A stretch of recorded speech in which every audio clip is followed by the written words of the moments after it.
Olá amigos do YouTube, tudo bem com vocês? Eu sou o Paulo Coelho do canal Cruzada Viva, é um canal 100% ateísta.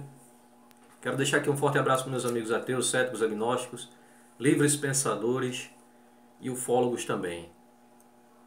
Quero agradecer também aos inscritos do meu canal, né? A todos vocês que têm consideração, né, por esse trabalho, né, não só meu como de vários canais ateístas, né? Centenas de canais ateístas, milhares pelo mundo afora. E dê aquele joinha, dê o like aí, inscreva-se se você não é inscrito. E muito obrigado aqui aos meus amigos inscritos, tá? Estamos aí juntos nessa batalha aí de esclarecimento, né? Contra esse sistema perverso que é o sistema religioso. E aqueles, né, que não são ateus, céticos, agnósticos, que entram aqui no canal, né, não só meu, né, mas canal de ateus, né? Para xingar, né? Para ameaçar, para às vezes até ameaça de morte, né? Como fazem, já fizeram a mim e fazem a alguns amigos, né? Que tem canais ateístas, né? Eu indico você, meu amigo, é o seguinte: se você não tem argumentos, se você não tem, né? Religioso, se você não tem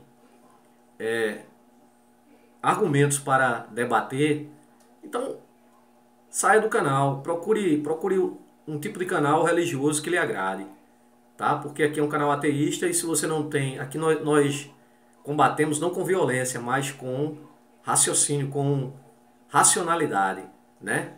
Nós combatemos aqui não as pessoas, mas as ideias, né? Nós debatemos aqui as ideias, tá bom? Então, você que vem aqui no meu canal para me xingar, quero dizer que não vou apagar seus comentários. Já apaguei vários comentários antes, nos outros vídeos. Mas como eu sou uma pessoa democrática, sabe? E você tem a intenção de me ofender, fique à vontade, pode ofender à vontade. Eu não vou apagar seu comentário, tá bom? Se for um comentário que seja produtivo, né? Eu agradeço. Mas se for comentário, mesmo que seja comentário ofensivo, como já fizeram, né? Não só quanto a minha pessoa, mas quanto a minhas filhas, né? Já disseram coisas absurdas, né? Minhas filhas, minha ex-esposa e tal. Mas não se preocupe não, que eu não vou apagar, tá? Eu vou deixar, de hoje em diante eu vou deixar. Mas vamos direto ao ponto, direto ao vídeo. Eu estou fazendo um vídeo agora sobre algumas questões do papado romano, né? E vou fazer aqui mais uma curiosidade, né? De um papa que não era homem, era um papa mulher. E a igreja não gosta de tocar nesse assunto, né? Mas é um assunto real, é um assunto que está em vários livros de história, inclusive da própria igreja, né? Isso não é divulgado, ninguém sabe, tampouco é interesse da igreja romana que se saiba desse tipo de coisa, né? Como tem várias histórias cabeludas, né, de papas, né, da igreja católica. Não só que foram assassinados, mas muitas outras atrocidades, né? Isso parece que não está longe do que vem acontecendo aí, né? A gente vê aí várias denúncias pelo mundo de padres, de bispos e tal, aí sobre a questão da pedofilia. Mas vamos lá, vou falar hoje sobre a Papisa Joana. Ô cristão, você não conhece a Papisa Joana? Então vai conhecer agora, né? A Papisa Joana era uma mulher que teria reinado como papa e governado a Igreja Católica por 2 ou 3 anos durante a Idade Média. Embora a história tenha se passado no século IX, só surgiu nas crônicas do século XIII e posteriormente se espalhou por toda a Europa. Há uma representação medieval da Papisa Joana como João VII. Esse foi o nome como ela ficou conhecida, João VII. Esta gravura pode ser vista no livro Crônicas de Nuremberg, de 1493, do autor Hetman Schedel. A história aparece pela primeira vez em documentos do início do século XIII, situando os acontecimentos no ano de 1099. Outra história também do século XIII data o papado da Joana de até 3 séculos e meio antes, depois da morte do Papa Leão IV, coincidindo com uma época de crise e confusão na diocese romana. Vai vendo aí, viu, cristão católico? Joana teria ocupado o cargo durante 2 ou 3 anos entre o Papa Leão IV e o Papa Bento III, nos anos de 850 e 858. Joana teria sido uma jovem oriental nascida com o possível nome de Giliberta e seria talvez de Constantinopla.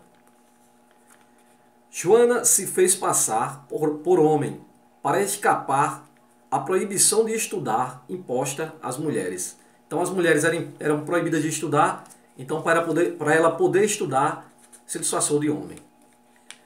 Joana, extremamente culta, possuía formação em filosofia e teologia. Ao chegar a Roma, apresentou-se como monge e surpreendeu os doutores da igreja com sua sabedoria. Joana teria chegado ao papado após a morte do Papa Leão IV e usou o nome de João VII. A história conta que Joana se tornou amante de um oficial da guarda suíça e ficou grávida. Porém, há outra versão, praticamente igual, mas com poucas diferenças. Joana teria nascido na cidade de Mongúcia, na Alemanha, e seria filha de um casal de inglês ali residente à época. Na idade adulta, conheceu um monge por quem se apaixonou. Então, na idade adulta, ela conheceu um monge por quem se apaixonou. Foram ambos para a Grécia, onde passaram 3 anos. Após o que, se mudaram para Roma.